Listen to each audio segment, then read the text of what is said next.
Welcome to Mongolia. Much of Mongolia is rolling plains, short grass plains, or desert, spiked by mountains. This land is well suited for raising livestock, but not terribly well suited for farming. So of course what folks do here is to raise cattle and sheep and goats. Although there may look like there's plenty of grass out there, it tends to be short and a little bit thin, so that the herds have to be moved from time to time to get to better grass. Now with herds of sheep and goats, some cultures depend pretty heavily on dogs to keep them under control. But in Mongolia, apparently the way that one herds sheep and goats is by horseback. One thing about the horseman in this pony, and it is a small horse, is that he's got this long pole with a rope at the end of it, and that takes the place of the cowboy's lariat. Notice also when he rides on this horse, he's going to be standing up in the stirrups, not sitting in the saddle. The result is that you tend to have the same kind of cowboy culture in Mongolia that you have in the American West. And one of the things that cowboys do is to sing to their livestock at night. Mongolians developed a peculiar kind of singing called throat singing, in which a single singer can produce as many as 3 different sounds out of his mouth at the same time.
There's also a type of singing that sounds remarkably like the singing of North American Indians.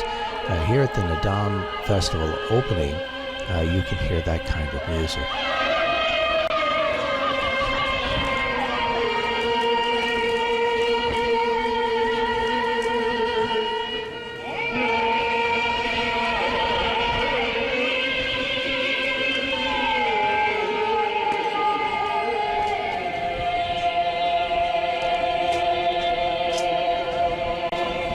Much of Asian history can be interpreted as a conflict between the culture of the ranchers, represented here by the Mongols, and the culture of Chinese farmers. The peak of that conflict came during the period of the Mongol Empire, represented by Genghis Khan and his period. Genghis Khan as a title means something like universal ruler, but the man's name was Temujin. Temujin's rise to power is not particularly well documented. There are, as a result, a couple of Hollywood movies which have come out to try to fill in that gap with some fanciful thoughts. I, Temujin, chief of all Mongols, and henceforth ruler over the possessions of Wang Khan, make known to all men present and afar off. A primary source is the secret history of the Mongols, which was discovered by Palladius, a Russian, in Peking at about 1900. It's believed to have been written about 1228 and probably commissioned by the royal family itself. It's probably better called a private history of the Mongols because it was intended for use by the imperial family to educate their children. In many ways, the Mongol army was not unusually well equipped to take on the entire world. The type of armor that they were using, for example, tended to be leather and mail armor, which had been in use in Europe for many years.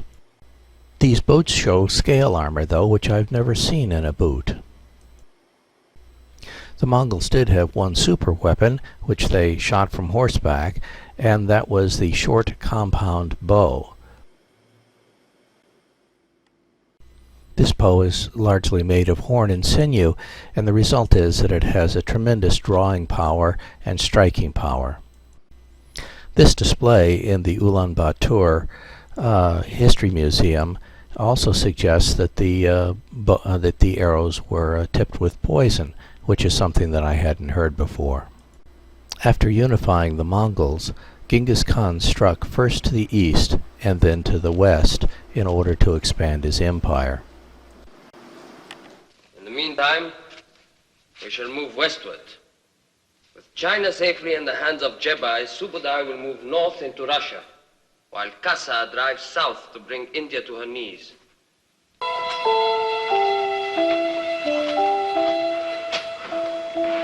Jamoga. In the next few years, the Mongol hordes of Genghis Khan seized all of China north of the Yellow River, carved its way across the Ural Mountains into Russia, and plunged southward across the borders of India. Having conquered almost all of Asia, Temujin turned his armies towards Samarkand and Bukhara. Before we move on from Genghis Khan, I'd like to bring up something that a Persian court chronicler who happened to be Jewish, Rashid ad-Din, said.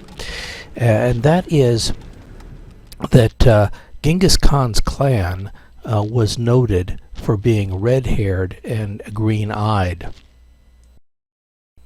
One of the reasons that the first son of Genghis Khan was believed not to have been legitimate was because he didn't have red hair, and there was a dispute between the number 1 and the number 2 son over succession, which is why the number 3 son, Ogedai, becomes Khan.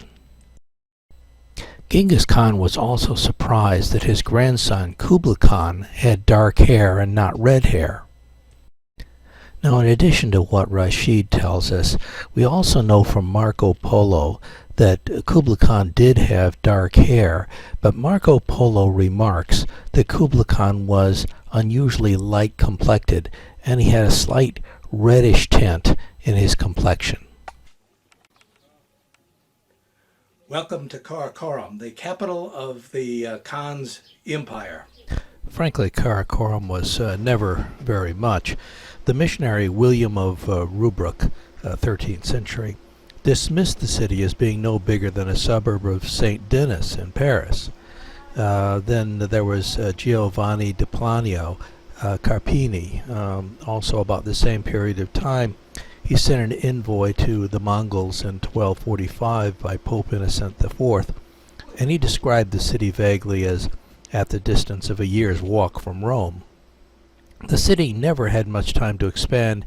It was really only the active capital for 40 years before Kublai Khan moved it to Beijing. When Ogedai was in town, he used to sit at the palace. A team of German archaeologists recently uncovered the foundations of the palace close to the stone turtle. This is a stone turtle. I don't know what the story is about the stone turtle, but it's probably the biggest landmark left in Karakoram. Not very far from it, though, there's a pile of rocks. That signifies that it's some kind of a sacred site. You're supposed to leave something there, and most people leave a rock. Next door to it are the ruins. The Mongols were known for their religious tolerance, and they split their time equally among all the religions, so that there are 12 different religions here in town, including Nestorian Christians. As a matter of fact, even Ogedai's wife and Kublai's mother were Nestorian Christians. But the most memorable part of the city has got to be a fountain that was designed in 1253 by a French jeweler and sculptor, Guillaume Boucher, or Bouchy, of Paris, who had been captured by the Mongols in Hungary and brought back to embellish Karakorum. The fountain was in the shape of a huge silver tree, which simultaneously dispensed mare's milk from silver lion heads, wine, rice wine, mead, from 4 golden spigots shaped like snakes' heads. On top of the tree there was an angel. Rubric says that they had wild feasts here, in which the Mongol guests guzzled 105 cartloads of alcohol.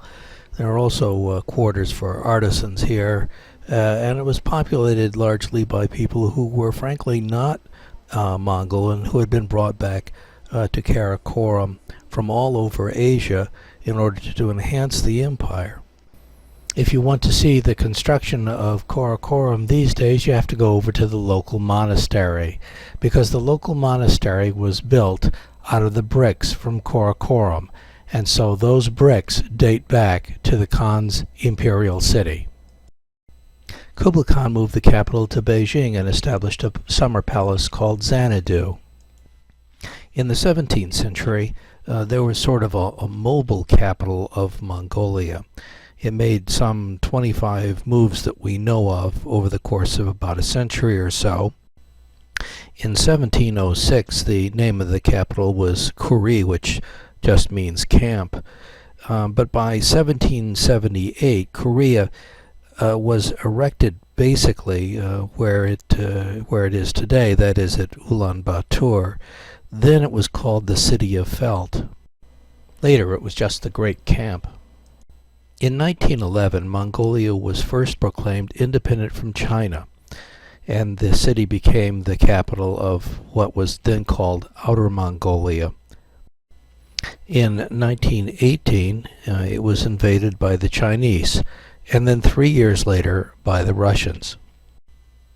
There was a renegade white Russian officer who thought he was the reincarnation of Genghis Khan, and he was going to restore the Mongol warlord's previous empire. His name was Baron Roman Nicholas Fyodorovich von Unger-Steinberg. He was nicknamed the Mad Baron. It said that he could have a psychotic stare that fixed on people like those of a wild animal in a cave.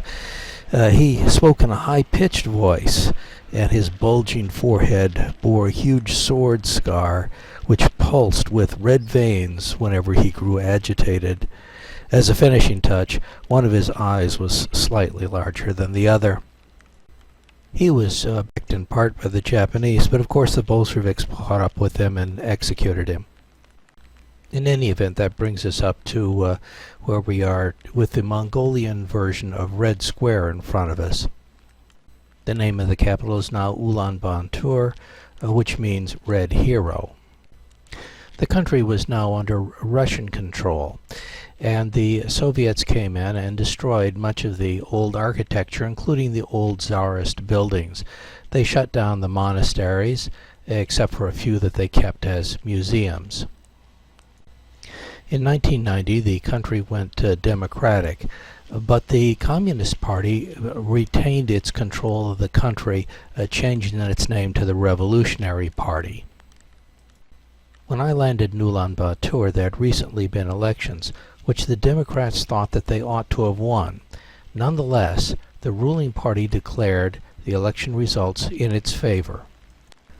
The result was a riot in this particular area. This is Mongolia's version of Red Square, and most of the public buildings are not very far away, and fires were set and people were killed. This is the Revolutionary Party's headquarters. It was the primary target of the people that were rioting, and as you can see, it's been thoroughly trashed and thoroughly burned. Some of the fires got out of control, and it's said that some museum artifacts had been damaged. The next building over that you can see is the Ulaanbaatar Hotel, where I had reservations. We're in the Ulaanbaatar Hotel. This was built in Soviet times, and back in those days, all the Russian officials that came in here to Ulaanbaatar stayed at this hotel. It's the finest hotel in town. I'm going to give you a short tour of the public areas of the hotel. The hotel, as I said, was built in communist times, in Soviet times, and it was built primarily for Soviet officials. And that's why it's right next to the Revolutionary Party headquarters, because the Soviet officials would be able to just go out the front door and right over to the Mongolian Communist Party building and discuss events with their counterparts. I wonder if they pulled out the microphones yet. Here we are at the Naadam Festival. The Naadam Festival is an Independence Day celebration, and it occurs all over the country. We're at one of the regional ones down in the Gobi Desert. While you're watching the festival, I'm going to recount a little bit of history. While Genghis Khan's greatest disappointment in life may very well have been the quality of his sons, his greatest pride must have been in his daughters. He left large sections of his empire to the control of his daughters, although they gradually lost power to the sons. Mongol women presented a strange sight to civilizations they helped conquer. They rode horses, shot arrows from their bows, and they commanded men and women around them. In China, the Mongol women rejected foot binding, and in the Muslim world they refused to wear the veil. At Ogedai's death, his wife assumed complete power, and she replaced the ministers with her own, the most important of which was a woman named Fatima, a Persian captive from the Middle Eastern campaigns. She eventually passed her power on to her son, but he died within 18 months, and he was replaced by his widow. When Kublai Khan ruled China, his cousin Kaidu continued to fight against him from Central Asia, and true to Mongol tradition, Kaidu's daughter fought with him. According to Marco Polo, she was both beautiful and powerful. She defeated so many men in wrestling that today Mongol wrestlers dress wearing an open vest in order to visibly distinguish the male from the female wrestlers. As the Mongol Empire crumbled, the men returned to squabbling over sheep and stealing horses, but the women tended to keep the imperial spirit alive. In the late 15th century, a new conqueror arose, determined to restore the empire, known to the Mongols as Manduai the Wise. She took the battlefield and united the scattered tribes into a single nation. She fought even while she was pregnant, and once injured while carrying twins. She and the twins survived, and her army won the battle. Manduai left behind 7 sons and 3 daughters, but the era of the great warrior queens of Mongolia had passed. So much now for history. Let's get back to the wrestling match here. What we have in the match is a series of single competitions between 2 individuals. When one individual is thrown to the ground, he loses.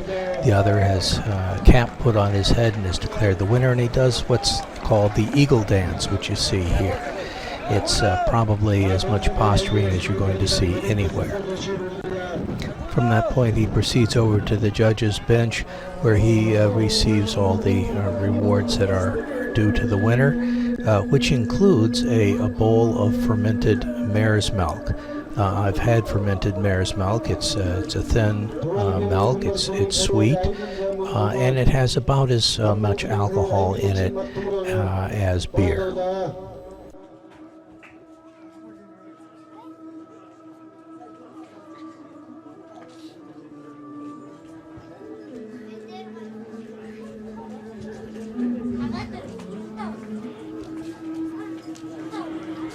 Doğan Mongol Müslüman kredi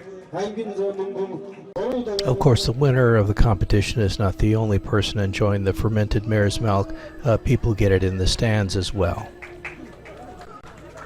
Wrestling is only one of the three manly sports. The others include horse racing. Here we see some winners coming in. The first 5 horses to return are actually declared the winners, not just the first one. The jockeys may be as young as 9 years old, and they may be either male or female. Something, though, that is quite different is that these competitions are set up according to the age of the horse. The horses run as young as yearlings, and the older the horse is, the longer the distance it's going to be running with its similar group of horses. Those horse races may go on for the oldest horses as long as 30 kilometers. That's about 20 miles.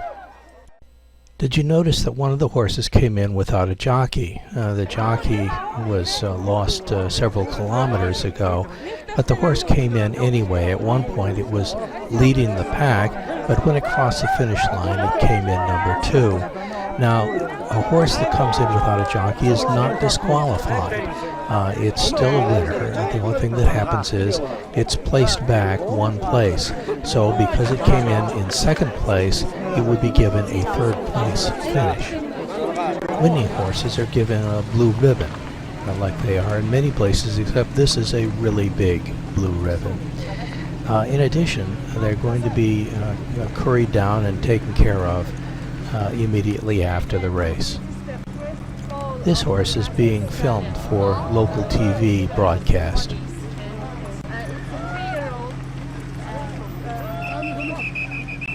Here's something you don't see in the United States.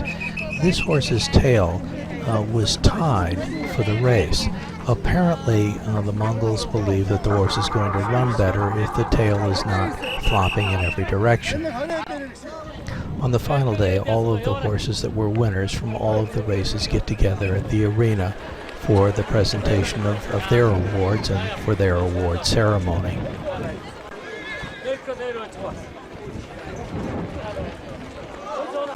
The third of the manly sports is archery.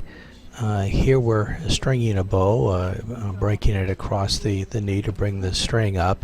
The power on the men's bow is about 70 pounds.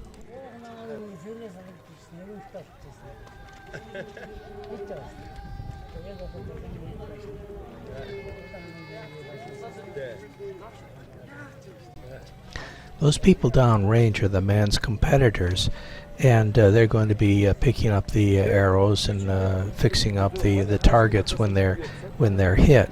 But no one seems to be concerned about the people downrange being hit. When Europeans shoot arrows, they shoot holding the string with 2 fingers. But you'll notice here that the Mongols are not using their fingers to hold the string. Instead, they've been using their thumbs.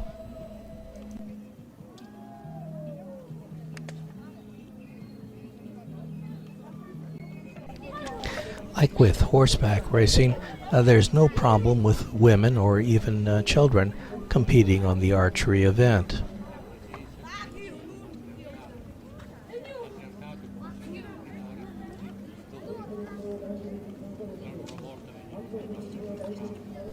This has to be the smallest female archer that I saw on that day at Naadam.